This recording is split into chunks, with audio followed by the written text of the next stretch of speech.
Welcome to episode 200, by the way. This is episode 200. Oh my god. Wow. Of the Inside Byte. I'm your host, Tim Schaefer, here with Rudy, Eddie. How you doing this week? What's up? I'm doing great. I'm feeling fantastic because I only have 2 days left of school. I'm officially on break, so I'm pretty hyped for that. I already have my Monday and Tuesday planned. I know. Anytime someone says to me, like, it's not fair, man, I'm like, well, the position of teacher is open to everyone and anyone. Please come join me anytime you want. It's great money, you know? Yeah, it's, depending on what district you work in, you can make some good money, or you can, like, I assume if you're being like sarcastic. No, I was saying I know you were, but I'm saying, like, there are some spots where you can make good money, but most, like, I'd say like 85% of the places, yeah, you're not at all.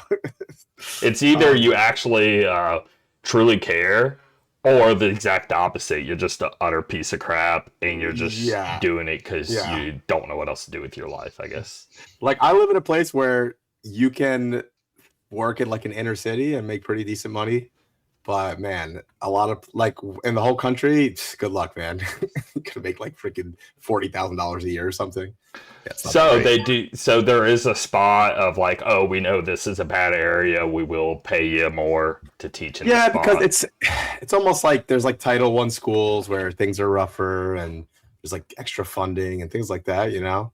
Okay. And the kids are definitely underprivileged. And so, you know, just naturally the pay is a little higher. Is it where I think it should be? Probably not, but it's pretty good. Wait, just side note real quick. I know we're going to talk about the Game Awards today, and as I was sitting here talking to you guys, I saw a thing. Of course, you know, Facebook refreshes sometimes, and you have, like, something you want to talk about. Well, it just refreshed on me as I was about to talk about this. I'll try my best to remember. I saw 4 games that popped up that got 0 awards, so I wanted to shout them out. I saw Death Stranding 2, 0 awards. Kind of crazy. That's wild, but kind of crazy. I didn't even beat Death Stranding 2 yet, but I played Death Stranding 1 and I played some of Death Stranding 2, which I will get back to, and I just know it's an amazing game, right? That's number 1.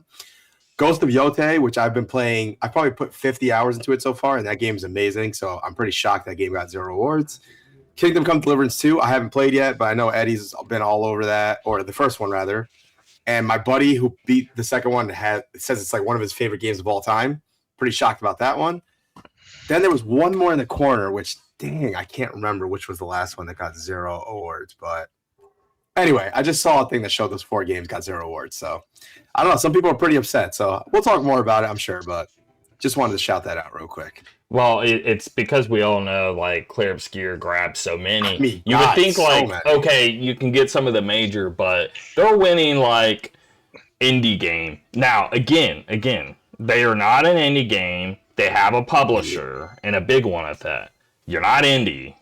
But, okay, sure. Just, I don't know. That doesn't make any sense to me. But, I don't know what they're trying to say is indie about it. I mean, I know it's a new team, but that's, like, maybe new company, new team, so they think that's what makes it indie. But it's all about having a publisher. Oh, I found the last one. It's Split Fiction, which another one. You go from winning Game of the Year with It Takes Two to Split Fiction, which arguably is even better in my opinion, to nothing. I just kind of crazy, honestly. Like, we're not going to go over all the awards of each game. We're going to go over the announcements. So honestly, it's just Clear Obscure, like, won 10 of them or something like that. Some insane amount. I think this is the record of most amounts won in, like, specifically this show. And yeah, they're winning, like, music category, which, again, the music is really dope in it. I think every award they won, I would give probably outside of, like, I don't know, it's a little weird. Let's say, like, best RPG. Well, it kind of depends what you're talking about. That I would probably give. I haven't played Kingdom Come, but if Kingdom Come's that great, that seems more like a better, more of arguably of, like, role-playing type game, where Clear Obscure can win, like, because of, let's say, you know, music, presentation, voice acting, X, Y, and Z of other factors. But in terms of, like, raw role-playing mechanics, maybe it could have lost there, stuff like that. Just to mention Game of the Year. I mean, I don't think they'd be sweating if they didn't get RPG of the Year. Game of the Year is the one. Right. Yeah. Well, they didn't spread the wealth around, but I guess it's voters, right? They want Game of the Year. You can't really, because it's a voting committee, and you're not going to know till you just already have them. Yeah. They want best game direction, narrative, art direction, best score and music. I'll give them music. That one I can agree with. Audio design, performance. Some of the other performances in there. Okay, I'm fine with that.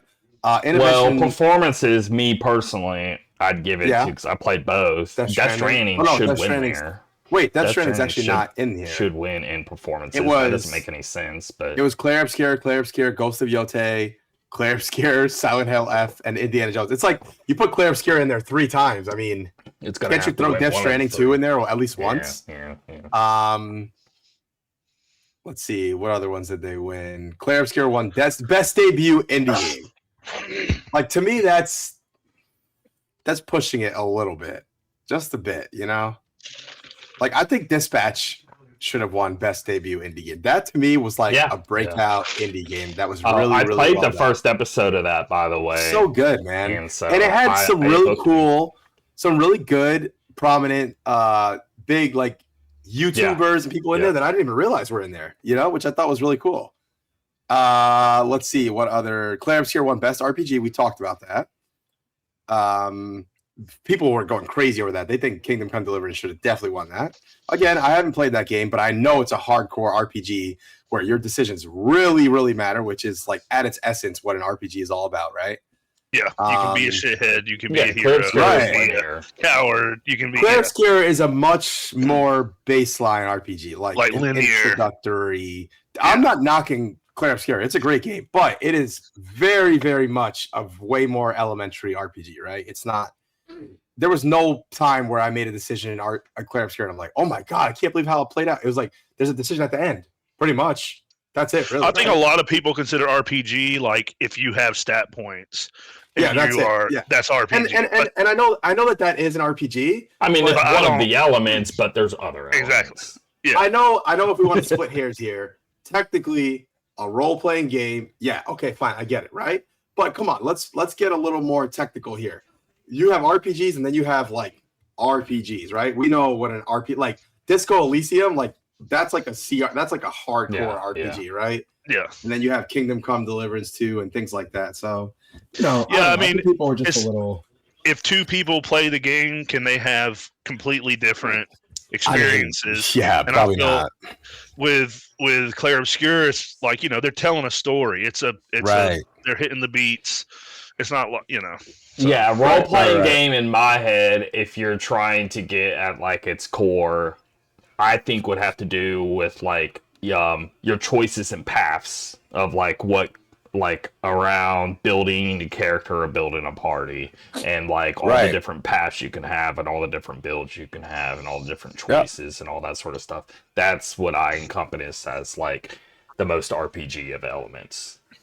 Yeah, you're the role you assume impacts the game and the way that Clair Obscur, there isn't really. Well, I don't think there's any paths.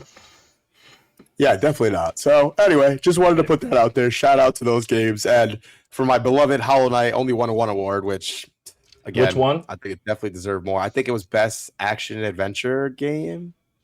I think that's what it was. Let me see. Hollow Knight Silk Song Award. Game Awards. For best action adventure. Yep, that's what it was. Because I would put Clair Obscur in the adventure action, and I think the combat in that is like one of the best combat systems I played this year. It was great. I just think Hollow Knight did so many things so well. So yeah. Anyway, all right. But we'll get into everything announced. We just rotate, and we could start like run down Rudy, Eddie, me, and just do like 3 apiece, and we'll just run down. Again, if you want to stop and talk on anything, you can. Otherwise, there's a synopsis on each game. You can read and move on to the next. All right, so let's start off. Everything announced. We had Warlock, Dungeons and Dragons, This looked interesting. Nothing crazy. Coming out in 2027. Has like a D&D, appeals to the D&D fans. I think that was a CG trailer, if I remember correctly. Yeah, I don't. There was a lot of CG trailers, by the way. Yeah.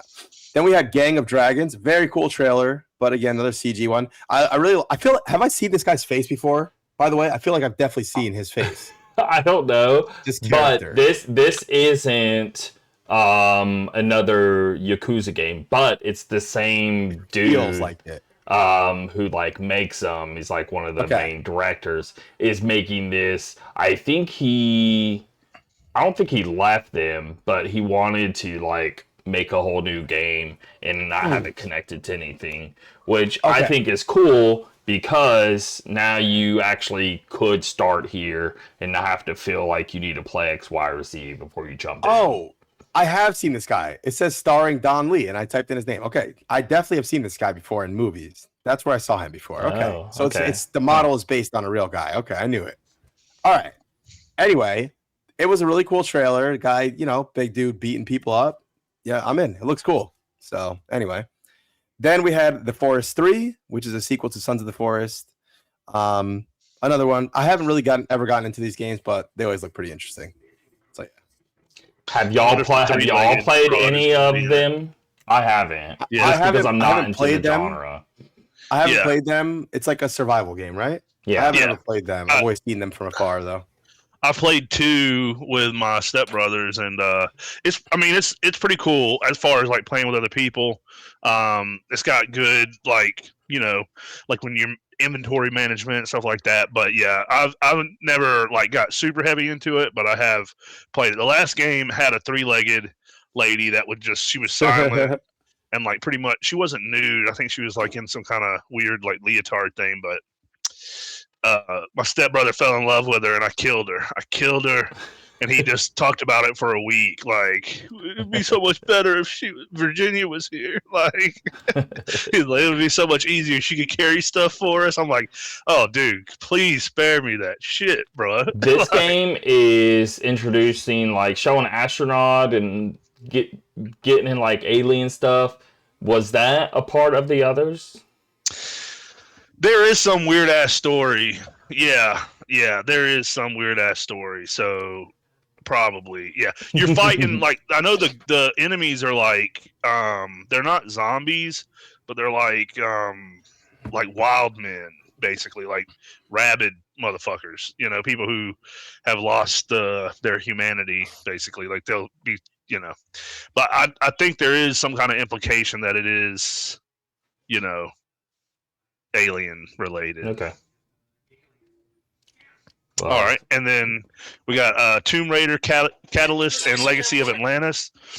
Crystal Dynamics hit us with a Tomb Raider double whammy. Catalyst coming out in 2027, and Legacy of Atlantis in 2026. Both games, particularly Legacy of Atlantis, appear to be a return to more traditional Tomb Raider roots of the Survivor trilogy. Did y'all see Legacy this? of Atlantis is not a remake of the original, but let's say reimagining. Like it's trying to go back and sort of retell, but it's similar like location and similar overall premise and all of that. To where you're even like in this shot here, you can see like shooting dinosaurs like you did in the original. Yeah, that looks pretty cool. Control Resonant, the sequel to 2019. This looks so cool, man. 2019's Control. Remedy is expanding the universe with Control Resonant, coming out in 2026. Players take control of Dylan Faden, traversing through twisted Manhattan beyond the oldest house. Who was talking kind of sounded like Alan Wake, but you can't really tell. But I thought that. I was like, the narrator over it sounded like him. I wasn't sure if that was actually Dylan talking. I'm not 100% sure. Yeah, I haven't heard his voice in a long time, but I remember him in the original Control. He didn't talk that much. You heard him a bit. But man, I love the idea of playing as him now. And Control was such an awesome game, so I'm all in for this. And the whole Remedy universe with Control and Alan Wake and 2, and they've just done such a great job, It's so cool, so I'm all in. Yeah, because now, like, when you play Alan Wake 2, you definitely see where it integrates in with Control and stuff. Oh, and totally. Even that Control DLC. So, this new, like at this point, we're already okay. They're connected. What are they now going to do? So that's interesting. That's so awesome, man. The next one, this is going to be. I think this is going to be freaking awesome. Total War Warhammer 40K. So they've done, Warhammer, the original like medieval type fantasy stuff, and now they actually are doing the Space Marine or like the 40K universe, doing a Total War. I hope they end up doing like they did with the first one, is do three different games and then combine them, give you an option to combine all of them together. But yeah, no release date yet on this one. But I mean, Total War, it's a like tried and true formula, and if you put this property in it, it's gonna be freaking awesome. I would love to see like Microsoft get involved and do a Total War Halo. I think would work really well. Yeah, like which they had that Total or Halo Wars. Was it Tactics? Yeah, but this is a bit Halo different. Wars. Oh, yeah. Halo Wars, yeah. Yeah, but yeah, you could definitely, like, it would be, Total War's best strength is just super large scale battles and controlling units. The only thing I wish that Total War would do better is if they could. I mean, I would love to see Paradox, whoever develops Crusader Kings, work with Total War, because if you had Total War's battle system with Crusader Kings, like autistic attention to detail, and like the way they do all the human interaction stuff, it would be a match made in heaven. But yeah, this looks pretty damn cool. All right, this next one, basically Mega Man 12. It was already confirmed that they were calling this Mega Man 12 behind the scenes until they came up with this name instead, Mega Man Dual Override. Capcom continues to roll it out of Mega Man announcements because this isn't the only one. They actually said there's going to be 2 Mega Man projects. This is one of them, and the other one's even bigger, that they're also currently working on. But this is more of the classic formula. Looks a lot like Mega Man 11, just a little more updated. And I was kind of... Mega Man 11 is a great game, but I was a little like whatever on it, only because I wish it went like, let's say just 2D instead of 2.5D, or was a little more like classic Mega Man. This is almost like trying to be an in-between between like Mega Man and Mega Man X. Though, apparently, if you know Mega Man lore, Mega Man X is connected to the original Mega Man. It's not like it's a whole separate series, but they've just never filled in the gaps. So maybe this could be a chance for them to finally do so after so long. That's kind of what I'm at least hoping. But it looks really good. It's just looks a lot like 11. And 11 is like, okay, if you never played a Mega Man game before and you want like a really tight, great 2D platformer, like run and gun sort of game, you can't go wrong. It's a phenomenal game. But comparing it to past Mega Man games, I just don't think it's nearly as good. So I'm a little like mixed on it. I wish they did. I definitely don't like the... Yeah, I don't like the graphic style that they went to. It seems like ever since that, there was that game that came out. It wasn't Mega Man, but it was a complete Mega Man. Yeah. Mighty Number 9. Yeah, and ever since then, it's been like this. This is the look they go for, and I think it would be better if they went like, so you had like the PS1 Mega Man games, Saturn Mega Man games, where they were like pushing the limits of pixel art. You could do so much more now. Like really go in hard on the pixel art and make it like I think Mega Man 8, that one you're describing there that was on PS1 and Saturn, looks better than like 11 and this game, and just pure the style and the style. Design. Yeah. I think those hold up great, especially like even the Super Nintendo ones. Like they did incredible work on the animations and the pixel art. Like I think it's just because they're doing 2.5D, and why do we need to do that? It's cheaper for sure. I guarantee it's a lot cheaper than having somebody, it is draw it all out. Yeah. I know that we all say how we are in agreement on how we prefer the old look. But surprisingly, I do hear some people say they like this look better. I think that's people who didn't really grow up playing the old school ones and stuff like that. You know, I know there are some people who prefer this look. Not me personally. Yeah, but they're out there. You know, some people like this. I think they attribute it more to like cartoons they see on TV these days that kind of look like this and things like that. You know, but I don't know. But I truly hope that second bigger project Mega Man is actually like a full-blown 3D Mega Man game. I do want to see somebody attempt that. Yeah, that'd be all like Mega Man Legends, like that. Yeah. Like you can go into that camp where it's very like I don't know how almost like a Saturday morning cartoon, but anime vibes on top of it, or you go like really hardcore 3D like shooter kind of aspect. Yeah. And like you know, in a big city, have a bunch of like you know the main robot villains sort of like in different parts of the city, and I think it'd be super cool. But I'm just tired. What every 4 or 5 years, here's like a random like side-scrolling Mega Man game, and we don't get anything more with the whole franchise. But it used to be one of their biggest, and it still sells more than like. What? I mean, it doesn't sell more than Monster Hunter and Resident Evil, but Mega Man's probably number 3. Like, I don't know. I kind of want to look that up, but I doubt Mega Man sells bad. Yeah. Anyway. Star Wars Galactic Racer and Fate of the Old Republic. These were cool, and what's funny about these two games is we are very much over Star Wars, like, as a whole, in terms of, I don't know, the gaming space right now, at least, of, like, or, not gaming space, but what gamers would want, because with any media. Like, the last thing I want to see is a new Star Wars film, because it's been so bad for so long. Yeah.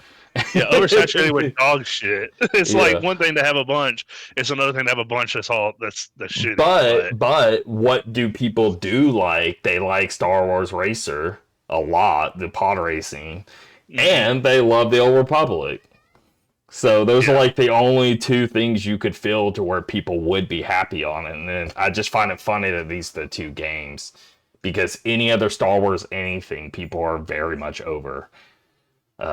So yeah, we're getting these. I think we got Galactic Racer is a 2026 release date. No release date on the Fate of the Old Republic. But I was surprised by this because it's like they were doing the whole remake of Knights of the Old Republic. Oh yeah. Yep. And this basically think of it as like the number 3. It takes place like some years after 1 and 2, but we don't know if it's like same characters or anything like that. But do know this takes place sometime after those. But just being in that world again, now it's 2 completely different teams. So this isn't like, because I guess Aspire was doing it, but then I think they took it away from Aspire, and they're trying to give it to like a bigger team that apparently is going to do a better job with it because they weren't happy with what Aspire was doing with Knights of the Republic. So that's in a weird state right now, and it's been going on for years and years, to the point of I don't know if we'll ever see it. I have my doubts. But new team, new project here, and this could be really cool. I mean, we don't know. We know nothing on it right now. But, you know, if they pull it off, I'd be super down to play this. Yeah. I'm pumped. I never played... The blind spot for me is the Knights of the Old Republic games and all that. So just try to believe people when they say, even if you play it to this day, you'll be surprised. I started it up recently just because I'm like, man, I just want to see how well it holds up. Holds up so good still. I was shocked. That's awesome. Okay. Yeah. Was that was Rey, by the way, in that trailer, right? From the Star Wars movie? I guess that's what I was thinking, and I was like, "Oh, come on!" It looked like her, but again, maybe that's Galactic Racer and not Old Republic, because it would make 0 sense if it was her in Old Republic, because that's a whole different era. You're talking like I don't know exactly how long, but thousands of years or something. Yeah, I don't know. It's too much of a coincidence. It looks just like her, but who knows? All right, it did look like her. And then this loop game. 4 loop. J.J. Abrams and Mike Booth will be bringing For Loop to us, developed by Bad Robot Games. It'll be a 4-player co-op shooter for PS5 and Steam, with a revival mechanic at its core. This looked pretty cool. It's like a, think of it like a lot of games nowadays where it's a roguelike, but right. I think it looked cool though. Like I would play it, but I'd want to wait on reviews and yada yada yada, and we got a while probably before it's out and all that. But 4-player co-op shooters are fun, Yep. Okay. All right. Next up, we got No Law, Neon Giant. I don't know that developer. It doesn't ring a bell to me. But I think whatever. They're new. They probably have one game before this, but they're small. I was looking them up. It's nothing of note. Okay. They say fans of Cyberpunk should keep their eyes on this one. We got Ontos next from the developers of Soma, which that really excites me. I love Soma, one of my favorite horror games ever, pretty much. Coming to PC and Xbox in 2026, so I'm keeping my eye on that one. This next one, Order of the Sinking Star. I'm a huge Jonathan Blow nerd, geek fan, whatever you want to call it. He's been developing this game for 10 plus years.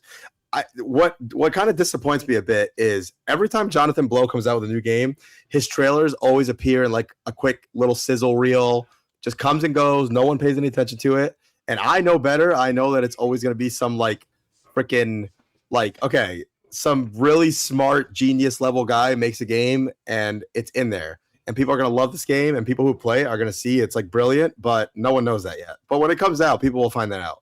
So I know because I've been following him and watching the development of this game, and I've been seeing him put it together, and here's this mechanic and everything. And it was the same thing with The Witness, which was another one of my favorite games, and the same thing with Braid, which came before that. So all of his games he's made so far have all been like really stayed with me. So I'm sure it'll be the same with this. So yeah, keep your eye on this. The big claim with this game is hundreds of hours. It's something like, if you just play like normally through the game, it's like 200 hours. If it's already crazy, it's like 500 hours. It's like 10,000 puzzles or something ridiculous like that. But man, when I played The Witness, it was like a mind-bending game. I was like writing puzzles in my phone. I would think about it all day. It's like you're literally learning a new language every time you boot that game up, So this has me excited. Whatever's going to be in this game, I'm all for it. So yeah, looks cool. Oh, that cyberpunk-like game, that FPS RPG. The team, I was trying to remember the game, Accent. That was that like top-down shooter. It was like on Game Pass. I think it was like Xbox and Steam. It wasn't on PlayStation. Okay. But the Accent. I played it. I liked it. I think it got like in the 7s in reviews, but I thought it was good. It was like, it still was like cyberpunk-y, sort of like top-down, almost like twin-stick shooter sort of thing. Anyway. Gotcha, okay. But I'm just saying their last game I liked at least. Okay, good to hear. All right, one more. Bradley the Badger. This trailer was pretty cool.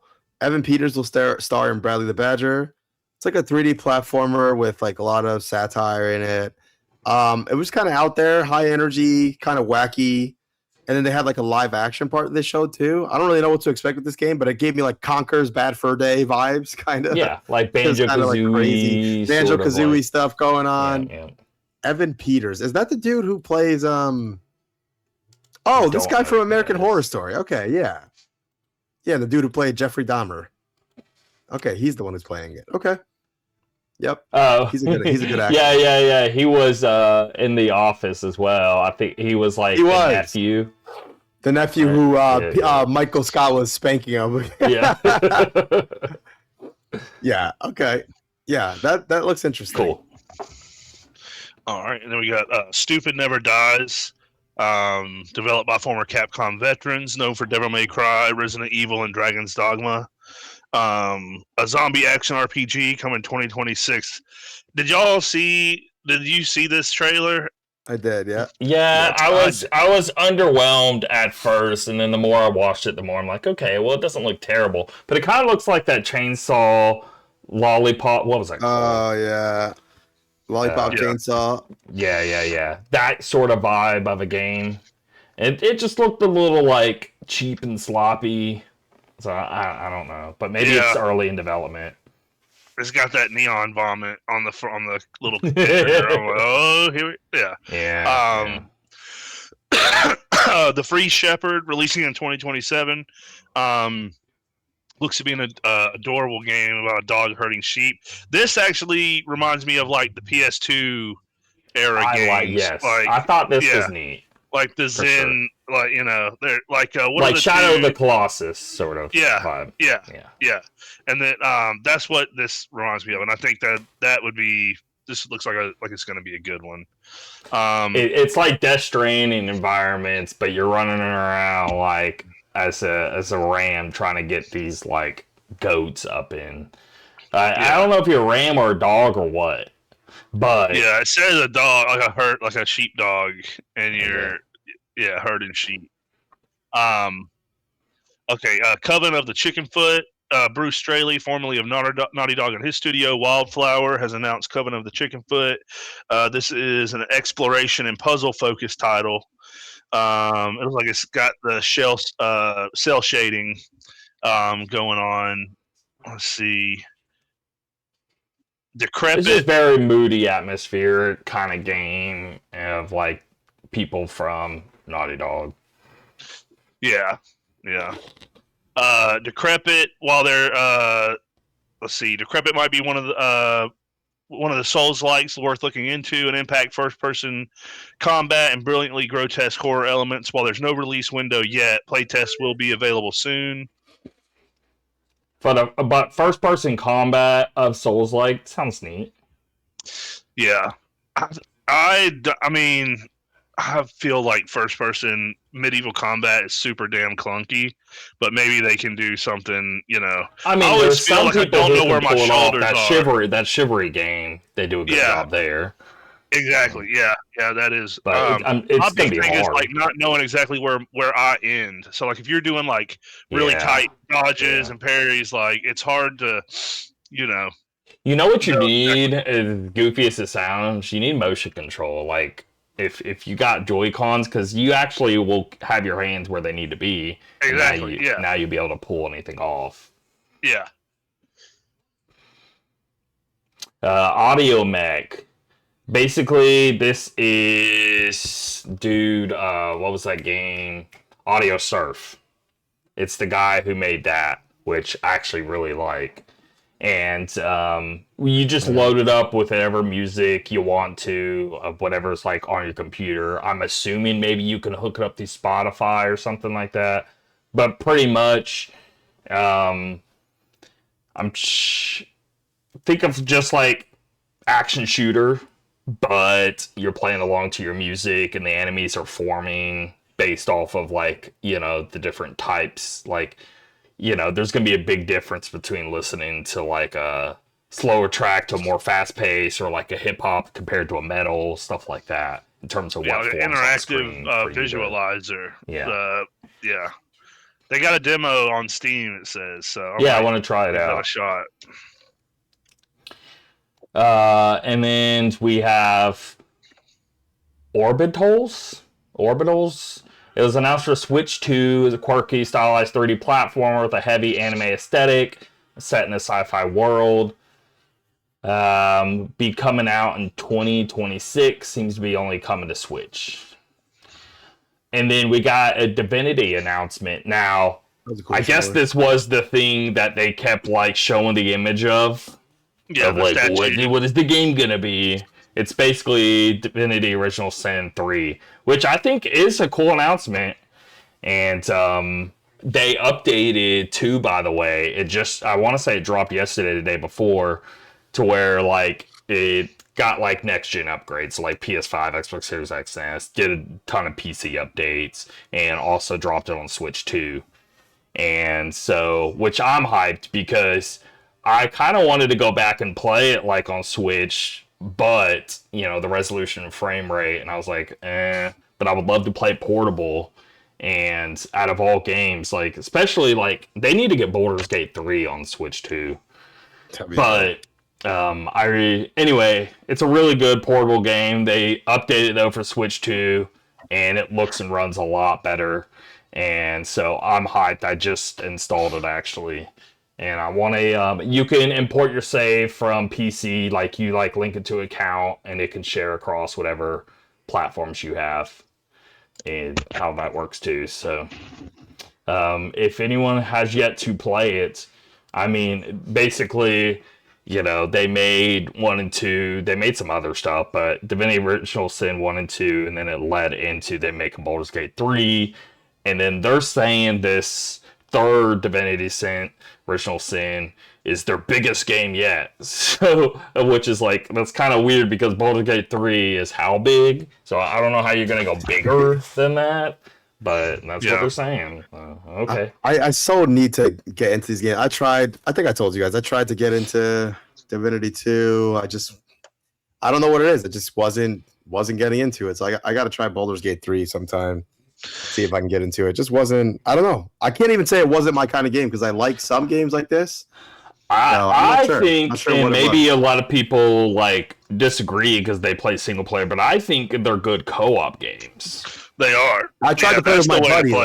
I tried to play with my buddy, and it just wasn't. Divinity Original Sin 2. I played probably halfway through the campaign, and I didn't enjoy it as much as I did Baldur's Gate 3. It does have a lot of cool ideas, like elemental effects. Like there's acid on the ground.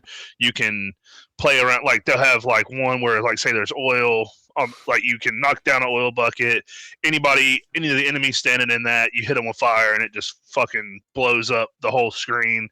So they do have a lot of cool stuff like that, but I didn't get into it as much as the other ones. But it is super highly praised, so it's probably more of me just not being in the right place to give it a full shot than it was anything wrong with the actual game. I have yet to. Well, I played a few hours of Baldur's Gate 3, but I can't really talk on it much. But I played a ton of Original Sin 2, and I just want to go back and actually finish it. And thank God I can just start with my account, and I want to do so. But I think if you have yet to play any of it, I probably would say Baldur's Gate 3 is the better game because it really is a lot more fun doing their dice roll, and they just built off of what they learned from Divinity Original Sin 2, so they just have a lot more options at your disposal.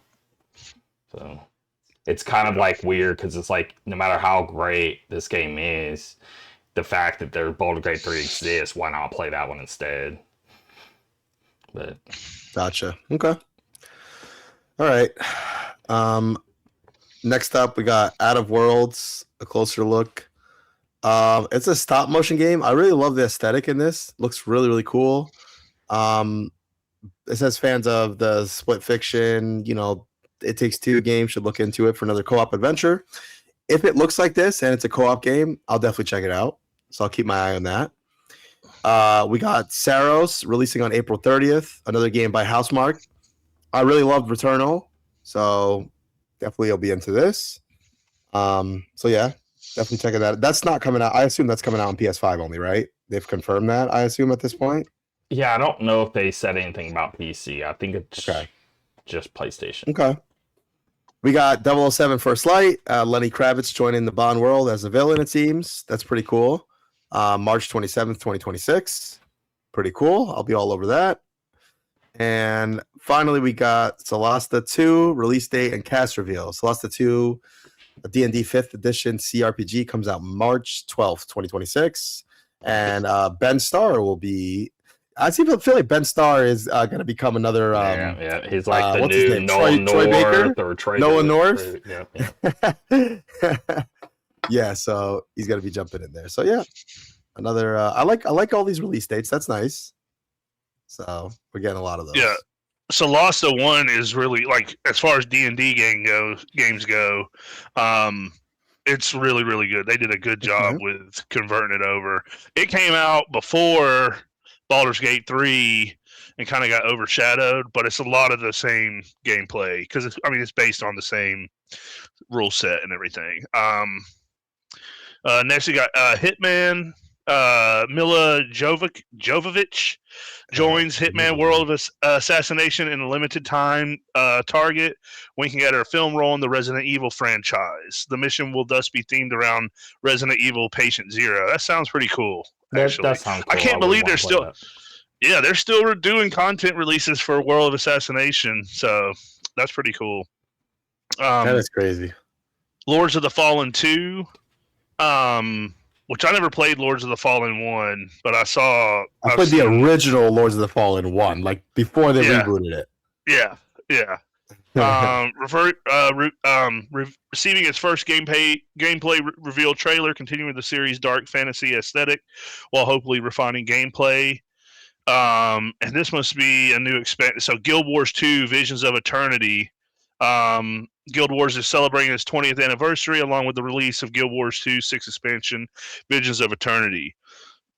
I tried giving this game a shot because they had a really good business model. Like you just buy the game. You buy the game or you buy the expansion. There's no monthly fee. It is like a good game, but the thing is I do think there's just better to play. Yeah, and you have to be like MMO. You have to be ready to play an MMO, willing to join a guild, willing to freaking, and I'm not always in that mind space. So there's times where I'm like, if I, like when I was playing Elder Scrolls Online, I was like, I was interacting with the community and stuff and getting in the market. When I tried Guild Wars 2, I was not in that. I was just like, I just want to, play it like a single player game. And I think I probably missed out a lot on that one. Yep. And then we got Resident Evil 9. And can't wait for that. Leon was announced. That was now, so nice, apparently after so they showed off that Leon's going to be playable and all that. The game's released in February 27th of next year. But the devs are stating that it's going to be pretty split of half the game's going to be Leon's part, half the game's going to be Grace's part. And they're going to play very differently, where Grace's is more think survival horror, limited ammo, a little more spooky, all that, to where Leon's is more of Resident Evil 4. I think they specifically said half the game is Resident Evil 4 remake, and half the game is Resident Evil 2 remake, is what he said. But he was saying remakes on both of them. That's a big difference. yeah. But still, they're, when you're playing Resident Evil 2 remake, it still has that survival horror. No, it definitely does. Yeah. It's just, you got to be a little more conservative with your ammo, and definitely, you feel the horror more. But man, in that trailer when Leon came out, that was so badass. Also, I don't know if you guys caught this, but apparently, anytime they would come out with the original 3 trailers and they would show the Requiem, they would flash it on the screen real quick, like a horror way, it'd pop up. When they would show the first 4 letters, the REQU or whatever, some people I saw were upside down. Upside down, it'd say Leon, which I thought was pretty cool. So, cool little touch. They were giving us hints the whole time. The whole time, it was right there. Which, again, even just saying that makes me mad again that Kojima didn't win any awards. That's Kojima's he does that so much, Mm-hmm. But, yeah, that's annoying.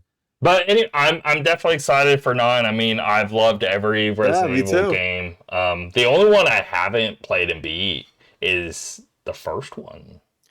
Dude, that's so funny. I feel like so many franchises that have 9 or 10 plus games, I'm so behind on so many of them. But Resident Evil is the one I feel I played all of them except I played 1, but not. Oh, I didn't beat 0, but I don't know the counts. I beat 0 a long time ago, but I played 1, but I only played the GameCube remake, but I didn't play the one that came after that. And they're very different games. They are different. Yeah, because I've played a good portion of either one, and I want to play the original. Well, I'd love to play both, but I actually have it on my Saturn, so I'm 3 or 4 hours into that. But there's a huge emphasis on getting the ink ribbons, finding them so you can save. Right. And that is kind of being able to save wherever would break the whole game, and it's oh my god, it's so different. Yeah, because the whole point is like, how far can you go? Like you're playing Dark Souls or something. Like how far can you go before you're able to save, or you lose it all? Like that's like literally the whole struggle and anxious part of the whole game. Because you never know, you're gonna open a random door and there's somebody like right there, and you know, I don't know. You have to be really. Anyway, it's been really cool going back to the original. So I never played through it, so I'm playing it now, and I'm a few hours in, and I think it's great. I mean, in terms of it holding up well, I don't know. I mean, it's tank controls and it looks like it came from 1995, like it did or whatever. But I'm having fun with it. It's definitely very hard. Yeah, they should really remake Code Veronica as well. Yeah, that'd be a nice one to remake, I think. Yeah. And I even played the Revelations too. Revelations 1 and 2. Me too. Yeah. Played those as Revelations 1 is crazy good. Yeah. I love that game. That was, I think, originally 3DS, and I played and beat it on 3DS. I had the little attachment. Remember that attachment for 3DS? Yep, Circle Pad Pro. Yep. God, what a wild time. We're going to sell you this big circle pad ugly thing. But it was wild. Like, when that game dropped on 3DS, it looked as good as current games at that time on a handheld that tiny. It was pretty mind-blowing. It looked great. Yep. I mean, it's only because the screen was so small. Like, they only had to do, like, 320 res, and it would look fine. But I remember. Yeah, it was a good game. Very good game. Man, so, I mean, they have it on newer platforms now. If anyone hasn't played it, go back. Revelations 2 was good, too. Very different style of game. Revelations 2 was a lot more, like, action-packed and a lot of, like, oh, you can play this type of character or that type, or going through, like, these, like, runs of trying to get as many points as you get and all that sort of stuff. But the first Revelations it stars Jill Valentine, and I think it's like one of the better in the series. Yep. But anyway. All right. Next up, we got Claire Obscure, Expedition 33, new free content. There's a little thank you update. From what I can tell, there's a photo mode, there's some new costumes and stuff, but it does appear that there are new bosses and areas. Now, I thought about this. I was like, I love this game, but do I feel the urge to go back for this? And I kind of lean more towards no. I was like, I don't know. I didn't feel an urge enough to go back. Are you going to revisit at all? No, there's too many games, dude, and there's so much There's too much to play. Yeah. Yeah. I don't know. I just didn't feel a strong enough urge to go back. Like, I guess I should mention now because it's something similar, but I saw, because we don't have it listed here, I saw that Team Cherry did announce that they are working on an expansion for Hollow Knight for free. Oh, God, those guys are they're so good to their customers. My God, $20 game, and the expansion is going to be free. That'll come out in 2026. I think it's called Sea of Sorrow. So when that drops, I will go back, because that's going to be a significant. That's going to be like what was the Elden Ring one called again? Shadow of the Earth Tree. That's going to be like that, right? A big chunk of content, new areas, new bosses, whatever. This seems like a smaller thing to celebrate their awards and whatever, So I think I'm good. I don't feel the need to go back right now, but some people do. That's great for them. So yeah, I think I'm good. All right. Anyway, Lego Batman: Legacy of the Dark Knight. People love their Lego games. I don't care about this myself. Yeah, I'm with you. Yeah, but people seem to love them. People love them though. People love their Lego games. I swear, I've tried like 7 times, and I'm just like, this seems so like shallow, and I don't get it. I'll even tell my son about it. He'll be like, "Nah, Dad, I'm good." I'm like, "Okay." Even my son doesn't want to play this. The Lego Island on the PC. I don't know if y'all ever played that, where there's like this. Okay, it was one of the like OG. It was like open world before open world was a big thing, but it really wasn't open world. Like you have a pizza place, you got a jail, there's an airport, but you ride around. There's videos that did like recaps on it, but that was the first video game that I like played and really like cared about the story. I was probably like 5 or 6, but yeah. But after that, I don't. If they release, I think they did have a Lego Island 2, but if they did like a remake of Lego Island 1, I would play that. But what I would think is like spiritual successor was that game, Lego like Undercover City, something like that. That was it set like that. Yeah. Was it set in like its actual own Lego universe? Because that's what this was. It was like there was no external IP. Yeah. You were going up against the Brickster. He stole pizzas and he was in jail and he breaks out of jail and starts throwing pizzas everywhere. Like it's just stupid shit, but that I would do that for nostalgia's sake. But I think it's cool that at least they do the didn't they do this with kind of everything. There's Star Wars, Indiana Jones. Yeah, Indiana Jones, Harry Potter, Lord of the Rings. I love Batman games, and I love like Batman, but I've never played one of these, Lego games. So maybe I'm missing out. But yeah, I don't feel anything for this really. I feel like with Legos, you can't. How dark can you really get with a Lego game? You know what I mean? Like know who your audience is going to be, so they're not going to be doing Christopher. Yeah, Nolan. But how dark is Mario? But those are still 10 out of 10 experiences. Yeah, well, that's Mario. But for Batman, the Batman that I enjoy is dark. It's dark. It's Batman is psycho. He himself is a psycho, and that I like exploring that, like the instability. Yeah, my favorite villain is Scarecrow because he's like manipulating people's minds and all that. Really cool. Yeah. And last on this page we got Diablo 4, Lord of Hatred Expression. Another expression, did I say? Expansion. Yeah, expansion. I'm thinking of math class still. Anyway, arriving on April 28th, 2026. More major gameplay renovations have been promised. The most exciting news is the return of the Paladin class. Which I do like the Paladin class. Yep. Anyone still playing Diablo 4? A new little expansion for you there. The game gets old real fast, much older than the previous ones. I loved what they did with it. I just really, really badly wish they mixed it up better. Yeah. I don't know. It's like here's another dungeon looking exactly the same as the last one. I don't know. Anyway, Phantom Blade Zero continues to impress with its stylish combat and smooth animations. The game will launch on S-Game will launch the title on September 9th.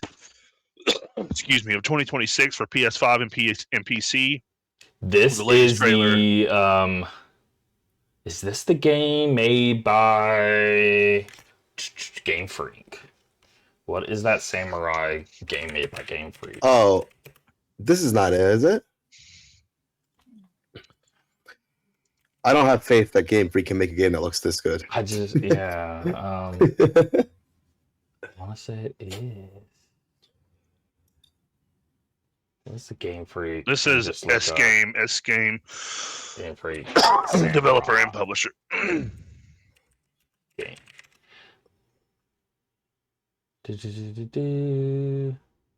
Nope. Okay, that's called Beast of Reincarnation. Okay. But it had a similar look and vibe to it. Anyway. How do you say this? Is it Neo? Neo. Neo 3. The third entry in the Neo series, Neo 3, will release on February 6, 2026, with a demo releasing January 29th. The trailer also showcased switching between samurai and ninja styles, intense combat, epic bosses, and everything that fans could want from the series. I am going to play this. I do love Neo 1 and 2. They're very good games. The only thing compared to, like, Miyazaki games is, the loot is a little, like, too much. But, I don't know, that's, like, the only slight complaint I could probably throw its way. but Sure. I think the gameplay feels phenomenal in 1 and 2. Yeah, I enjoyed 1, although I thought it was like a flawed good game, right? It was a good game, but it had definitely some flaws, but it was the first entry. And then 2, I thought was better, but I just never beat it. I just always got busy with other games, but I still have it there and I'd like to go back to it sometime. So I'll definitely do that before I go to 3. So And then we got Pragmata. And I've been seeing a lot of this game, dude. Like, I don't know. It feels like they're going for. It makes me think of Metal Gear Solid 4, Sonny, and Metal Gear Solid 4, the little girl. And that's like this weird, I don't know. I haven't. It's just been on all over my Discord, like in ads and stuff. Like, it'll have like these things you can do, but it says aiming for April 24th, 2026 release date. The sci-fi action adventure title combines third-person shooter mechanics with complex puzzle solving, with a demo available currently on Steam. Now I'll just get into it now. I played this demo. It was 30 minutes. I played through it, beat it, immediately ran it back, and was able to complete it in like 15 minutes because it tells you the totally done. This game is sick. I was whatever on this game the whole time I'm seeing it. I'm like, it seems interesting, but I don't even get what's going on or what even is this game. And then I was even slightly thinking maybe this is like a secret Mega Man game, only because they have like arm cannon looking Mega Man arm thing in one of the bits, but they were just referencing Mega Man in one of the trailers or whatever, and maybe it's a weapon you get in the game. Anyway, but I played this demo, and I'm telling you, y'all should play it like as soon as you possibly can. It is very short. It is so much fun. You'll see right away. This game kicks ass. I love it. It's combat. I mean, there's nothing like it, and that's why I'm enjoying it so much. Not just the way it sort of like presents itself. Nothing feels like this game, and it's really weird. And I don't know. It doesn't feel like the Metal Gear Solid 4 Sunny thing. I mean, it kind of looks. I don't know. But when you're playing, no, it's weird. It's like she's like a companion that sort of sits on your shoulder. You're shooting. You get like different guns, all that sort of stuff. But it's like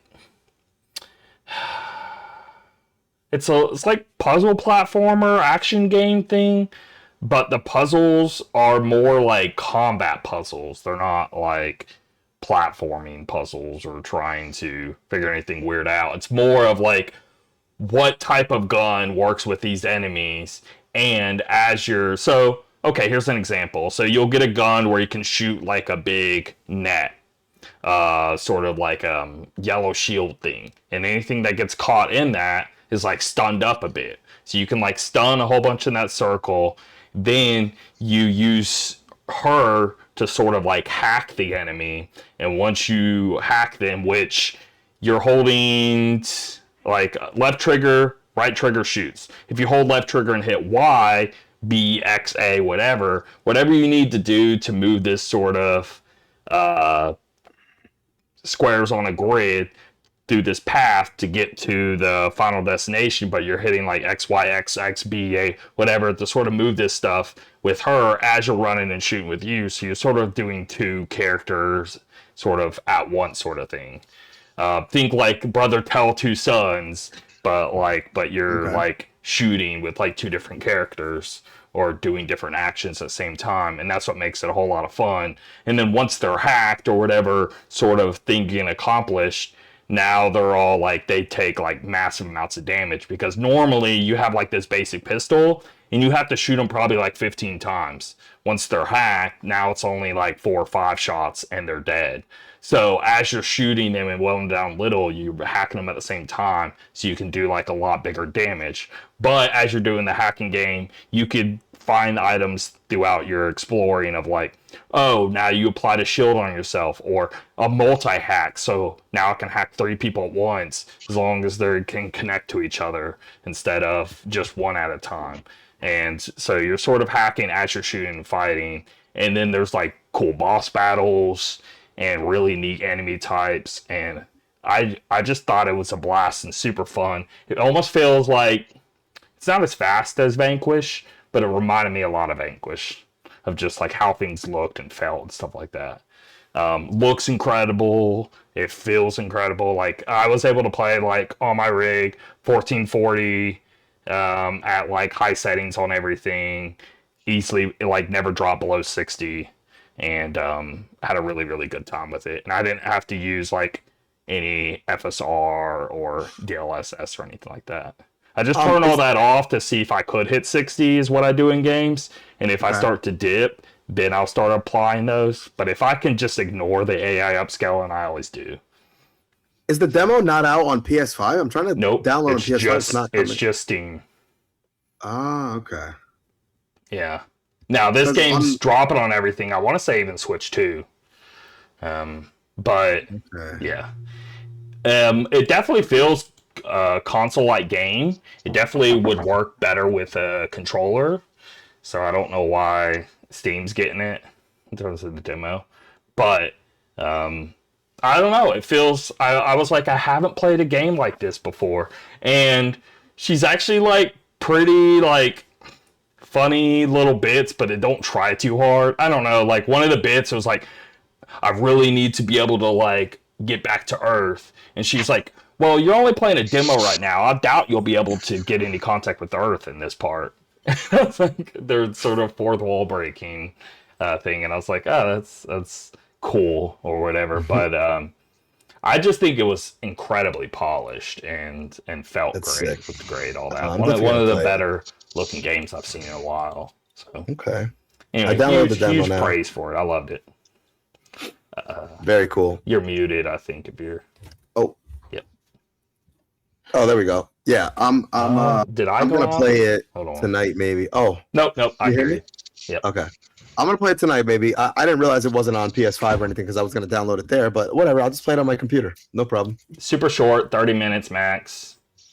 Okay, very cool. I mean, I love what I saw in the trailer and the visuals and all that. So yeah, I'm down. I just wasn't expecting it to be as action. Fun, cool mechanics of what it was. It seemed a little more like weird, obscure. I don't know, like it was gonna lean more into like exploring and being weird. But this was like pretty action packed the whole time. Okay, very cool. Where were we at? I don't remember. Whatever. I'll just read one. I don't care. Lost Skies, Xbox, and PlayStation announcement.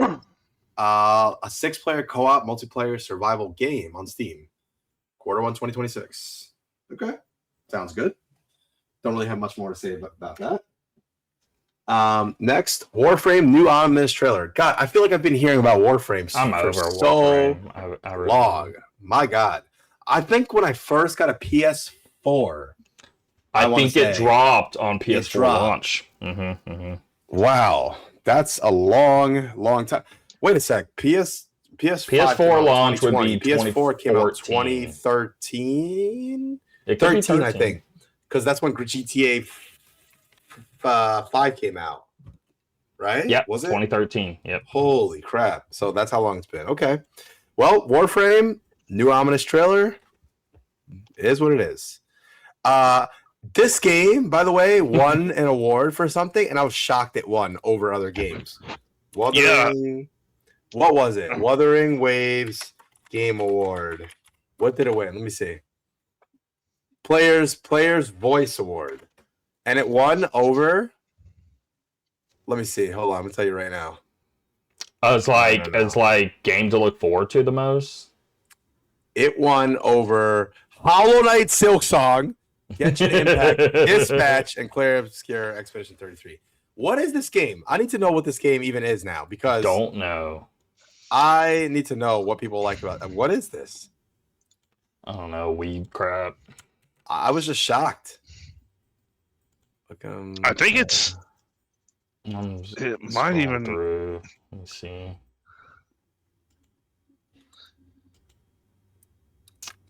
What is Wuthering Waves? I mean, it like technically looks good. It says like play for free. And all that. But a story-rich open world action game. RPG with a high degree of freedom. Oh, it's a mobile game. Yeah, I've heard people. Okay, well that tells me. Oh, and the website screen is a girl standing with jiggle boob mechanics. So that tells me everything I need to know. Yes, yeah, that's what I got out of it. Is that it's like a weeb thing. Another weeb thing: Seven Deadly Sins Origin gameplay trailer was shown off. Game's coming out January 28th. Whatever. More weeb. Screamer's story trailer reveal, and it's like anime inspired racing title. That actually sounds cool. Yeah. Anyway, coming out March 26, 2026. But I think Japanese racing games are really great, so I'm always down for more. More Weeb, Soulframe, Founders teaser. And then we got Invincible versus like new character reveal. That's like the upcoming fighter, which that game did look good. The game is launching April 30th of 2026. On there. Let's see, Ace Combat 8. Let's see, this is aiming for a release sometime in 2026. I played Ace Combat back on the Xbox, and at the time it was a bargain bin game, but I really, really enjoyed the it's definitely like arcadey type of jet mechanics and stuff, but I had a good time with the one. I think it was like 5 something skies, like Dark Skies, or I can't remember, but yeah, it's an all right franchise. Marvel Rivals Season 6, Deadpool is being introduced, which I imagine is big. I don't know. Are people still? I guess people. I haven't played this in a while, but only just because I don't want to like be in the like getting hooked by it again. But I do want to like play it again, and maybe I'll hop in here since it's so soon here in like 2 or 3 weeks. And I'm down to try out Deadpool, so I'll try this when this drops. And then 2XKO, which looks like this is a fighting game. It's a League of Legends fighting game. Yeah, coming to console sometimes in January 2026. It's in early access. Okay. I was gonna say I watch a good bit of like the fighting game community stuff, and I've never seen this, so I'll have to check it out. But it kind of looks like Guilty Gear, the way that they're the animations and stuff. Yeah, it does. Let's see. All right, and then High Guard, the final announcement of the Game Awards was from the creators behind Apex Legends and Titanfall. Oh yeah. High Guard will be a free-to-play hero shooter. Oh lord, with mounted combat and massive machinery coming January 26, 2026. He really hyped this up, huh? Like he was like, "You guys aren't ready for this." He was, and this final announcement. I get the pedigree of like Apex Legends, Titanfall, them making the thing, but this thing like flopped in terms of just announcement or people caring about this or whatever. I thought it looked super generic. I thought it was the last thing I'd ever want to play. It's like high fantasy shooter thing. Think which we've already Paladins. Yes, that's the game. That's the game. And even with Paladins, you're like be able to like mount on horses as you're like going through. And that game's good and all, but like whatever. I mean, I've seen that was like 10 years ago, and I'm so over anything like that. Yep. And yeah, I do have a feeling this thing's gonna flop unless there's, again, we won't know till we actually feel it. Maybe it does just feel incredible. Yeah, who knows? Who knows? But I feel like games coming out with no community input is a disaster. Like, so they're gonna release this on 2026. That means there's no beta. There was no build up to this. There was no bunch of people playing it, showcasing like, hey, here's preview events, whatever. Yeah. You're setting yourself up for a backlash because then you have a full release. Everybody hates your shit, and then now you can't get an audience. There's going to be problems if people haven't been able to like play it in the masses. Yeah, so we'll see. I'd heard that there's a lot of disgruntled conversations occurring about this, and the amount of prominence it had at the show. Like people were not happy that this was like showcased as like the last, Yeah, this is the last big like wow factor, and definitely doesn't have that. Yeah. Anyway, but yeah, that's everything announced. As a whole, like, I don't know, they're just too long. Like, I was watching it as it was going. It was hours, dude. And I was just like not paying attention half the time, because how can I? And like half the thing just being like ads on top of it. And I'm supposed to sit here for 4 hours and watch this thing. I don't know. Yeah, that's crazy. It's one big ad. The whole thing is one big ad, and then they put ads on top of the ad. That really gets to me. I normally go back and will watch the clips of. Yeah, it was a slog. Something that sound interesting, I'll watch a clip. But I miss E3 days of like, here's Microsoft's event, God, and it it's seems an so hour, long ago. You know? Seems like a different life when we had E3. Jeez. Well, we have a little bit of news here. First thing, the Tekken director, he finally left. I mean, he's been working with them for 30 years, and he left Bandai Namco, but he's still going to be making stuff. But I wanted to read his little note thing he put on Twitter.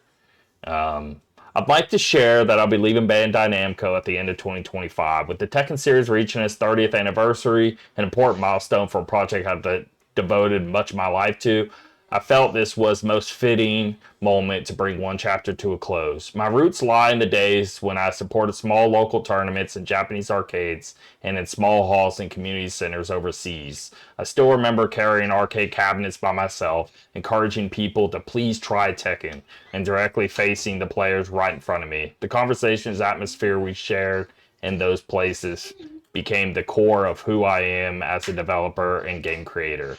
Even as the times change, those experiences have remained at the center of my identity. And even after the tournament scene grew much larger, many of you continue to treat me like an old friend, challenging me at venues, inviting me out for drinks at bars. Those memories are also deeply precious to me. In recent years, I experienced the loss of several close friends in my personal life, and in my professional life, I witnessed the retirement of passing of many senior colleagues who I deeply respect. Those accumulated events made me reflect on the time I have left as a creator. During that period, I sought advice from Ken Takarugi, who I respect as though he were another father, and received invaluable encouragement and guidance. His words quietly supported me in making this decision. I think he really badly wants to work on a brand new project outside of anything he's done before. He's been doing it 30 years. He probably wants to have one big hurrah of something really creative and of his own accord. That's what I'm assuming. Yeah. Dude, he's a freaking 30 years OG company man, Legend. dude. Like a freaking hearing him talk about carrying the arcade cabinets, that seems like such a badass time and place. You imagine the first Tekken cabinets rolling out and dude, nobody ever hearing of it, and him begging people to play. And then it taking off and seeing the success of it, that's awesome. But yeah, I think he probably does want to have his own Magnum, have a shot at a Magnum opus, his definitive work. Makes sense. Now, is it going to be fighting? That's what I wonder. Maybe he can integrate fighting mechanics into a more I don't know, action 3D space or something. Anyway, I'm kind of curious what he would even do, but yeah, I'm assuming he's just gonna start up a new company, a new dev team, and just get whoever he can on his team and make a game. Well, I don't know how old he is though. Shit, 30. He said it was 30 years ago that he was. So he was probably in his early 20s, so he's probably 50 something. Yeah, which is still young, especially for. We're not talking about athletes here, I mean, Kojima's where you're done at 30, 60s. How old is Kojima? 60s? He's gotta be. Yeah, he's gotta be. And if he just dropped Death Stranding 2 and it was as good as what it was, Kojima looks good for his age, by the way. The guy does not look 62 years old. Yeah. He looks like some Asian men. He looks like some 40-year-old are like 50s and 60s, looking like they're in their 30s, and then Asian woman is like the opposite. But anyway, Elder Scrolls Skyrim got a Switch 2 version that's out now. It's a crapshoot. It's so cringe. One, it's still 30 FPS. All they did is sort of like update like lighting and textures, but they just made it worse. Like now there's like input lag, and it's still Fucking set at 30, man. and it's like, and it has even more bugs. So it was hot doo doo on drop. So anyway, what do y'all want to read this message from the Call of Duty team? And I want you to read this whole message because it is so just desperate and sad. So I'll read it. Okay. By the way, I will quickly mention that I do have the original Skyrim on Switch, like the first little. You can pay Legendary Edition. You can pay So 20 for that, right? if you had the more premium one. I don't know what they call it. That one's like a free upgrade, but the one of the initial release is like 20. Because I still do want to play through Skyrim, which I never did. So I guess I just have to pay the 20. That'd be cool. And especially on Switch, but you imagine like first person combat and it's already kind of bad, and then you have input lag on top of it. Yeah. You don't want that crap. I don't know if it's worth it. Yeah. But I'd rather play it on Steam Deck. All right. So a message from the Call of Duty team. First off, thank you for all your feedback we have received over the last few months. Call of Duty has enjoyed long-standing success because of all of you, a passionate community that demands excellence and deserves nothing less. We also know that for some of you, the franchise has not met your expectations fully. To be very clear, we know that what you expect, and rest assured we will deliver and over-deliver on those expectations as we move forward. With respect to Black Ops 7, we set our sights to deliver a spiritual successor to Black Ops 2. And the studios have poured their passion into making a great game that all of us are very proud of. But it's one thing for us to say it. More importantly, it's up to you to try it and judge for yourselves. So as it relates to Black Ops 7 and the future of Call of Duty, here are a few important notes. 1, you'll have the opportunity to play Black Ops 7 for free next week. Wait, why would we want to play it if we think it sucks? Okay. Next week, we are opening the doors for everyone to jump in and play Black Ops 7 multiplayer and zombies for a free trial along with a double XP weekend. We would like you to experience the game firsthand and decide for yourselves. 2, we are committed to unprecedented seasonal support. Your continuing feedback will help shape our seasonal updates over the coming months. Season 1 is the largest live season ever, and we're just getting started. We won't rest until Black Ops 7 earns its place as one of the best Black Ops games we've ever made. 3, our strategy going forward is changing. We will no longer do back-to-back releases of Modern Warfare or Black Ops games. The reasons are many, but the main one is to ensure we provide an absolutely unique experience each and every year. We will drive innovation that is meaningful, not incremental. Wow. While we aren't sharing those plans today, we look forward to doing so when the time is right.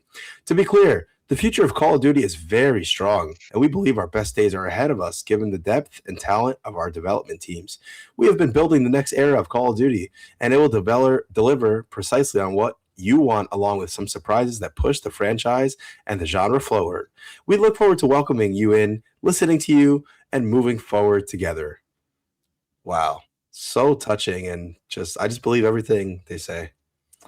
But they didn't even announce anything of anything new. All they're saying is, here's a free week if you want to try the game out. Here's a free week, and we're going to over-deliver. And by the way, while you're playing, can you do our jobs for us and tell us what's wrong? Because we don't want to play it ourselves. And well, they're saying, well, hold on. They did say we'll no longer do back-to-back releases of Modern Warfare or Black Ops games. One, they don't even do that. The only time they ever did that was 6 to 7, and that's the first and only time they've ever done that. We weren't expecting that why? anyway. So why are they saying this like it's new though?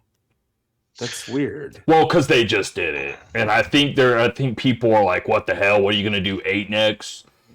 Wait, I don't understand. They just because they did Black Ops 6 last year, and they did Black Ops 7 this year. Usually they would bounce back and forth or do a different one. Oh, gotcha. So this was the first time they did 6 and 7. That.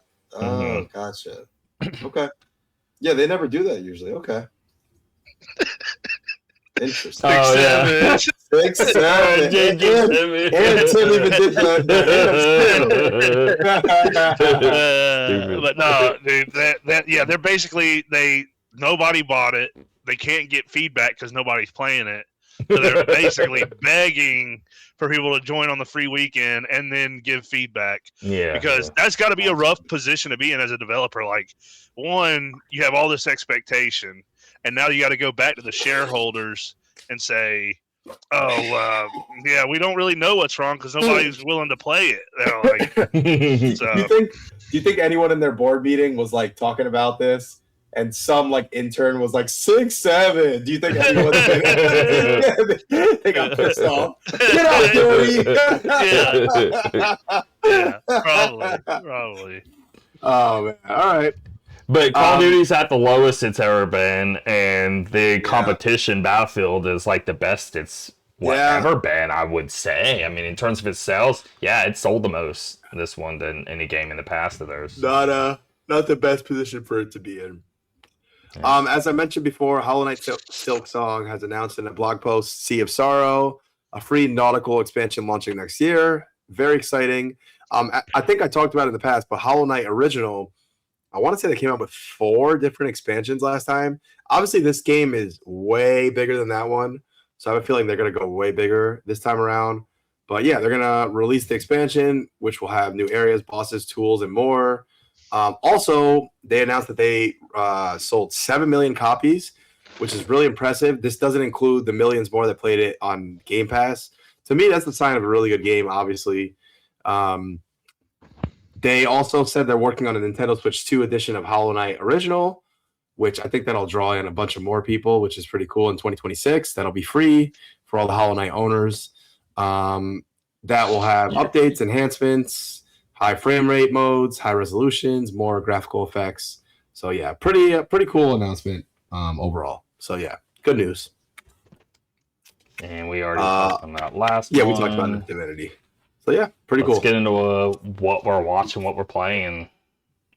Yeah, I don't have much more to say. Honestly, I'm pretty much in the same boat I was last week. I'm still playing Ghost of Yotei. I'm super obsessed with it, man. That's all I think about. The story is really good. Combat just keeps getting better and better. I think I'm going to platinum this game. I've only platinumed like 4 or 5 games on PS5. I think this is going to be another one of them. Actually, funnily enough, one of the other games I platinumed was Ghost of Tsushima. So I'm going to do the same with this one. So yeah, still trucking along with this game. Metroid Prime 4, something kind of scary is going on with this game for me. I haven't played that much of it. I've only played it for like 2 or 3 hours, right? I got to say, I'm not enjoying it that much yet. And I have a feeling that I've let the discourse around the game get to me a bit, but I also haven't played it that much because I'm still playing Yotei. So I think what I'm going to do is I'm going to kind of like put it aside for now. I'm going to finish Ghost of Yotei, and I'm going to go back into it and just focus on it. Because sometimes this happens to me where I don't focus too much on a game. The game has had like a little bit of negative reception, and I think it messes with me, you know? And I don't enjoy the game as much as I might. Now, I'm not saying that I'm going to go to it later and I'm going to be like, this game's incredible. I don't know what's going to happen, but I want to give it a fair shot, you know? Because right now I'm not saying I play it and I'm like hating it. That's not happening at all. But I'm not like, I'm playing it and I find myself kind of a little distracted. I'm looking at my phone. You know what I mean? Like I'm not immersed in it. So when I played the other Metroid games, I feel like it wasn't like that. Well, if you are actually really into Ghost of Yotei, like you say you are, and you're playing it a ton, and that is your game, that alone's gonna make any other game where you're not really paying attention or caring much. Exactly. So I think that's what I'm gonna do. So yeah, that's gonna happen for sure. And I actually forgot to put it on here. I'll throw it on here real quick. I went and revisited Astrobot because I didn't realize they had come out with another world. It was called like the Vicious Void World or something like that. Yeah. And it had an additional. This game, man, just keeps giving more and more and more. What a great game. They came out with 8 more levels. They're all pretty challenging levels. They all use like different mechanics from the base game. And so I did all of them. They were super fun. They're like challenge levels. Anyway, the final level is like a world where they take all the powers and it's like a speed run level. You know, you go through, you use first the I don't know if you guys remember if you played Astrobot, but like the blast off power. And then when you get past an area like that, then you use the symbol flapping level. Monkey one. Yeah, all of them, right? Yeah. It is such a challenging level. I was like banging my head against the wall on this level for like 2 hours. Then I stopped. Then I came back the next day, tried again. I finally beat it, and it showed me like compared to my friends, I had the top score. I was like super hyped about it. Nice. I gotta beat your score, by the way. Yeah, check it out and try it out, man. It's so much fun. What a great game. When I saw, I remember that Astrobot won Game of the Year. I was like, I totally am okay with that because, man, what a game. And now that they've added all this stuff to it, it's even better. So yeah. If you're looking for a reason to go back to Astrobot, they added new content. So yeah. And I've been watching Pluribus, which I also have been. Man. I'm in episode 7 or 8. I haven't watched the most recent one, but I watched all the ones. So 7 was the last one. Here's what I think about Pluribus. Me personally, I'm loving it a ton. I've seen people complaining about it. They feel like it's getting too slow. And I'm not spoiling anything. I promise I would never do that. It's getting too slow. There's episodes that not much is going on, yada, yada, right? I'm not faulting those people for feeling that way. I get it, right? However, I've already seen 2 shows by this creator, and I know his style, right? Breaking Bad. He has these type of episodes. He does have like these the last one, 7. I really enjoyed it. I can see why someone wouldn't because totally.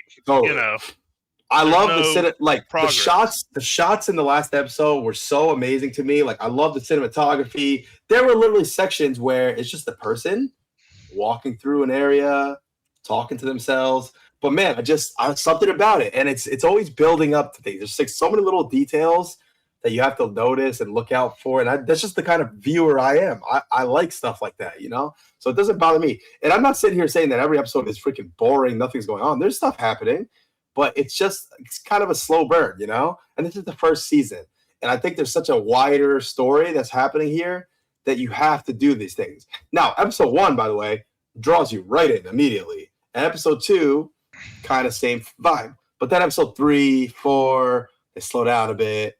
5, 6, there's some things that happen. I don't know. I just feel like they're telling such a big story that you kind of gotta. It's not a big action show. It's not like that, And so I'm totally fine with the way the show's going. But I know that people have their complaints, so I really want to see how these last 2 episodes shake out. How the fuck? Two episodes knowing Vince Gilligan and his previous material, how can you be making determinations on something halfway through the first season? That's what I'm saying. You got to give it time, man. Like, look how amazing Breaking Bad and Better Call Saul, arguably 2 of the best shows ever. I mean, come on, man. Give the guy time to do his thing, Yeah. So, I will say this is no spoiler, but the main character, Carol, I love the actor, Rhea Seahorn or Shehorn. She's awesome. She's awesome. Her character is, man, dude. She's like insufferable. Honestly, dude, she reminds me of myself. Like she's just a miserable fucking human. Yeah. Like anytime I look back at my past relationships, I'm like, dude, I was a miserable motherfucker. Like I don't want to go nowhere. I don't want to do nothing. She's complaining. Like every time. She plays it so well, man. Yeah, I guess that's why I hate her. It's because I see myself in her. But But yeah, I really enjoy the show. I'm liking it a lot. I look forward to it every week. There's been some things that I was surprised. I caught up on episode 6 is the last I watched, so I just have to watch 7. So 7. I am a huge fan of the show. I actually don't have a single issue. I actually like the main character. I like all of it. I'm really, really, really into it. Okay, cool. So we're on the same page. It looks like. I got no complaints. I think it's insanely interesting. I mean, if it's like slow, it's like that only means like what? There's no like blow up scenes or something. Like there's still a lot of complex like what the I don't know what the hell is she gonna do in this situation. I'm always on the edge of my seat of like I like the psychology of it all. The other people that are like her, all those complications. And the fact that it's like you are on the side of her as like the viewer, and it feels like all the viewers are like, what the hell are these other people thinking? But every other one that's like her are just like going along with it like everything's fine and normal. Right. And it's Okay, like, what? And you're so question. mad. You're like, what the hell? Yeah. Let me ask you a question, and this isn't. We're not giving any context, so people who haven't seen it are like, "What the fuck are these people talking about?" But would you be like, okay, be honest. Would you be like Carol, or would you be like, oh boy, in Vegas? Our guy. Yeah. Who? I can tell you, dude. I would be like Carol. I just know myself. I would be the other way, dude. I would wish I could be the other. I envy it. Like, it'd be amazing if I just, screw it, I'll just do whatever the hell I want. You can be both. You can be both. I think for a while, but see, okay, so here's the thing. I think that Carol is, so our new guy, what's his name, Manunos, he's 100% to the other way, right? He's like, I'm not doing anything with these people, right? A billion locks. Carol, I think, is a little bit of both, right? Because she wants to do everything she can to save the world, but she still uses the hive mind to her benefit, right? She travels with them. She asks them for things, right? This dude is not taking anything from them. He doesn't eat from them. He doesn't travel from them. The dude tried to travel, true. I wouldn't be that extreme. You'll see, like, Tim, when you watch the next episode, you'll see, like, this guy. Well, because the end of episode 6, they finally where he goes out. Right. And I'm like, man, I can't wait to see what he does. That. Yeah. Right. They explore that a little more, right? So me personally, obviously, I can only say hypothetically what I do. I think that I would be more like Carol, but there's only so long that can go on for, right? I think you would reach a breaking point. You'd be like, I can't do anything else. I'm going to have to just embrace this. But I think I would start off like Carol probably as long as I could because I feel like it would just be so messed up. Well, here's the problem. Embracing it, sure, but it only gives you like they could have it solved in a week or two to where now you're like now it's all over, right? And that's my big like I can't accept that. If anything, I'm going into hiding, and like I don't want them getting me. Yeah, I'm freaking off. You can make a phone call and have any. Yeah, but it's days or weeks, and then it's all over. If I had any sort of thought, maybe if I knew it lasted 5 years, maybe I'd be on the different side of the fence. I'm like, I'm gonna do what I want because I have a lot of time here. But they don't have a lot, at least of what it feels like. It feels like they don't have a lot of time. The very moment they figure out, they're going to do it right away. And the one thing about the dude is, okay, let's be 100% honest here. Every person in the world, at their most like primal sense, right, in a situation like this, right, you take away like people's basic needs, like food or the end of the world or some sort of post-apocalyptic situation like this. The thing that people can do that doesn't cost any money or anything is something sexual or anything like that, right? So what does the dude do? What is his first instinct to do? Is something like that, right? But it just which I would like to do and love to do, of course. Sure, but it seems so messed up in this situation because it's like it's not even really the person. It's like it's like billions of people. Consents, dude. The hive. I heard people on Reddit trying to say that it was rape, and I'm like, dude, what? No, it's not. But hold on, hive consents. Okay, but hold on. This is an interesting conversation, right? Because if it's one person, technically, the whole group is one person. What's the girl's name again? Zosha, right? Yeah. Whatever her name is, Zosha. So she's the one person there, right? But then there's billions of other people in there at the same time. So it's like, how can we decide? They're only acting different to please Carol. They're not actually different. They're not actually different. Accept that they are a hive mind, and you say that again, Tim. What'd you say? I'm saying they're not different. Any of the hive people, they are just one person. They're only presenting as different to please Carol. They're not even a different person. So I see. I don't. This is how my ethics would do it. It's okay. You accept that is a hive mind, and that there is no individual. Yeah. And the hive consents. Yeah. The hive I agree. wants to get down. But the hive. So it's no longer the person in there making the decisions. They're not there anymore. They're that's gone. what I'm saying. So by that logic, you're now having sex with someone who's not the person's. That someone is not even in the picture no more. The hive is who is in control, and they consent. So I would feel mad weird doing that. Because it's not the person anymore. Okay, I think the mind is a lot more powerful than like whatever that body is. All right, what if it was your wife, right? And it's the Hive now. That would be so weird to me. She's not your wife anymore, dude. She's for the street. She's gone. That's what I'm saying. It's only going to hurt you because of your connection there. Any other scenario wouldn't matter. Yeah, especially if you're like that guy, you're a bachelor. Listen, I could say whatever I want now. Obviously, if I was in a situation, I don't know, but this is just how I feel personally. I feel like I wouldn't. It would just be strange. I have to find one of the 11 people. I don't care what they look like. I'd have to just hook up with one of them or something.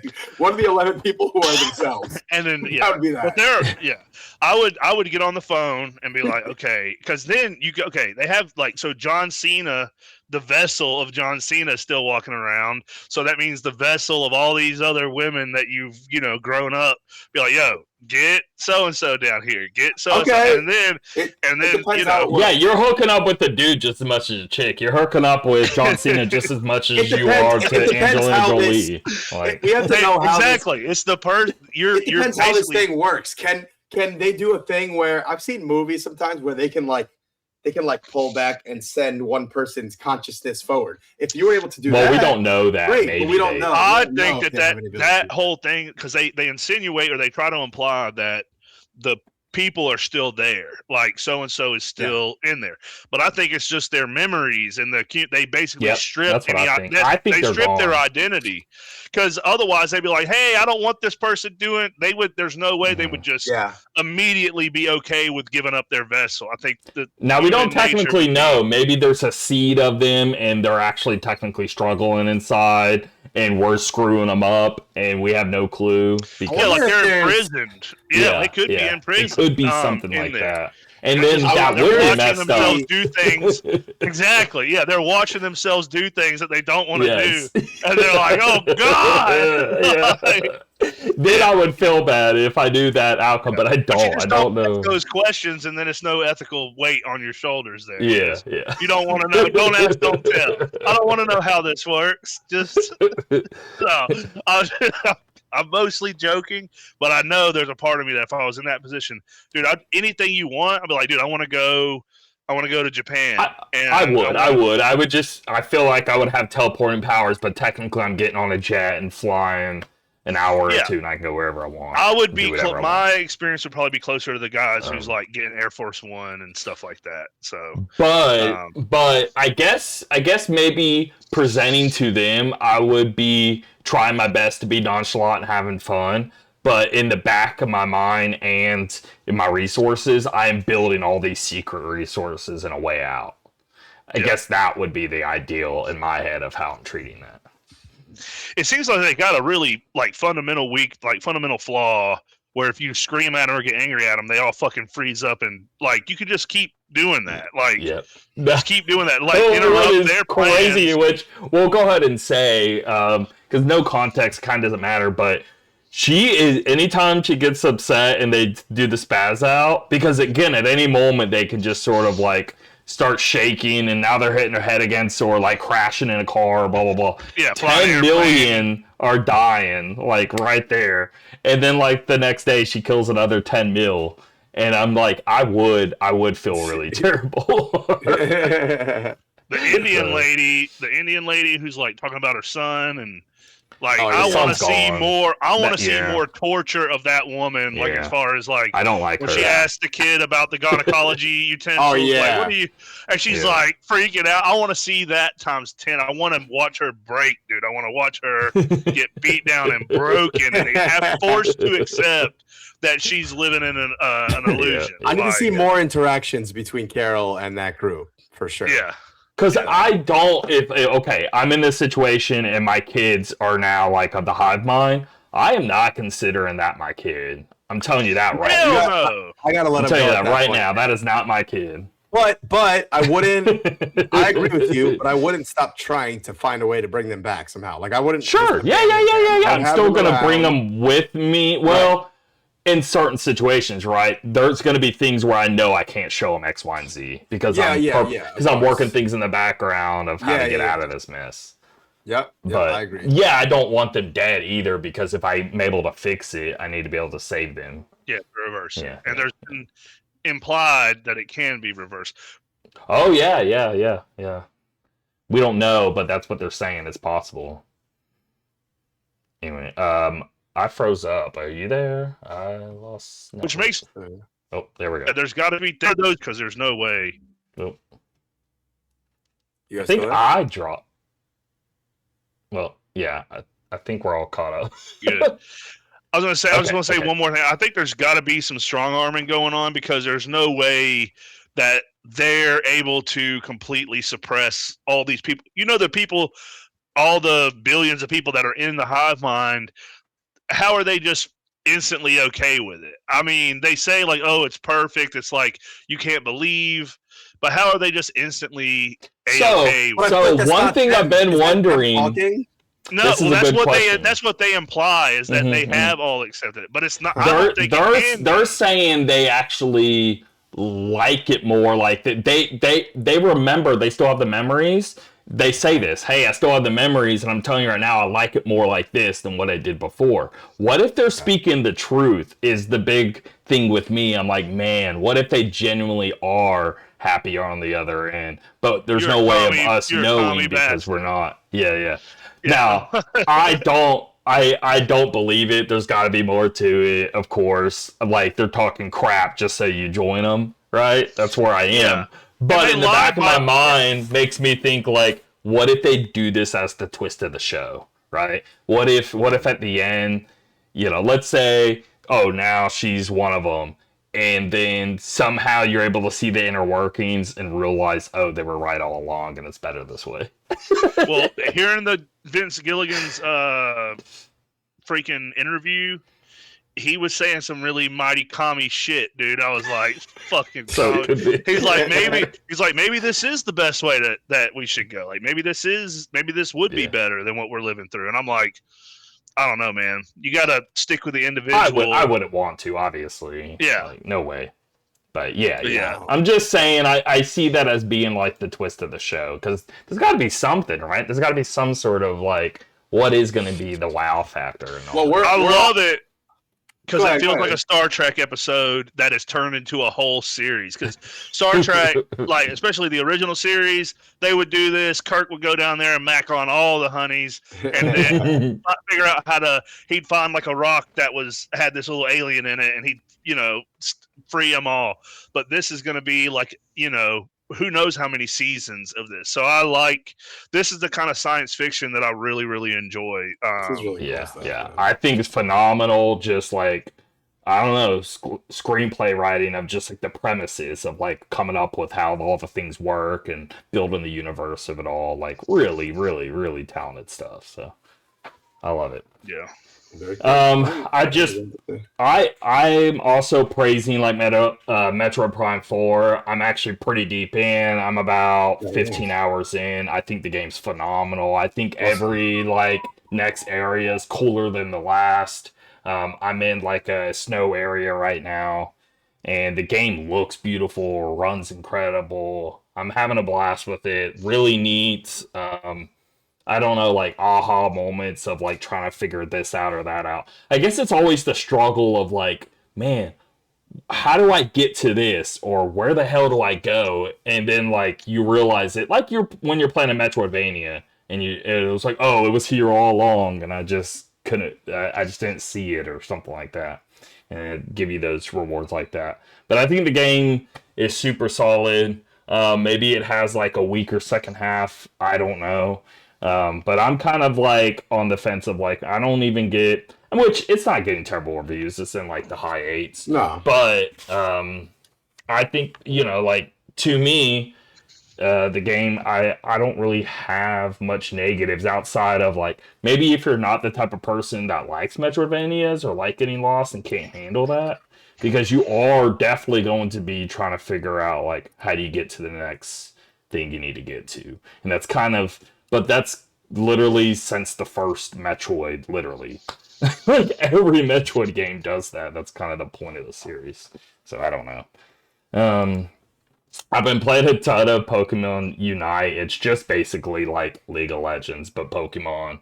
But it has been like, you know, when I'm on the couch playing as I'm watching this or that, I've been hooked, and I played with Leon a lot. And like the last 3 days, I've probably put like, you know, 10 hours, and I'm trying to like move up the ranks, and I'm really into it. So I don't know.